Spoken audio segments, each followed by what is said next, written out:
जगप्रसिद्ध लोणार सरोवरात नेमकं काय घडतंय? 52,000 वर्षापूर्वी उल्कापातातून निर्माण झालेलं बुलढाणा जिल्ह्यातील लोणार सरोवर आज गंभीर संकटात सापडलंय।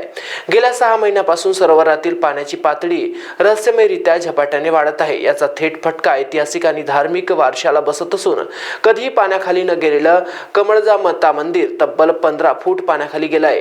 ही घटना भाविकांसह अभ्यासकांसाठी अत्यंत चिंताजनक ठरत आहे।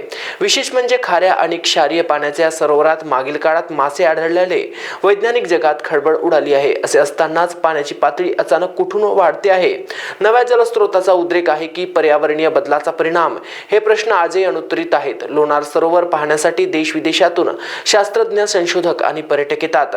सरोवराभोवती असलेली हेमाडपंथी मंदिरे, जैवविविधता आणि जागतिक वारशांचा दर्जा असलेले हे नैसर्गिक आश्चर्य हळूहळू धोक्यात येत असताना संबंधित प्रशासन आणि पुरातत्व विभागाकडून ठोस पावलं उचलली जात नसल्याचा आरोप होत आहे।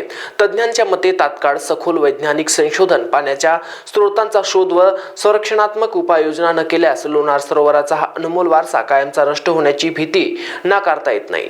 महाराष्ट्र T24 करिता सचिन पाटील, अकोला, बुलढाणा। हे আপনার হনো কামত লগাও আজই কল করক 1-800-313-1212 লো।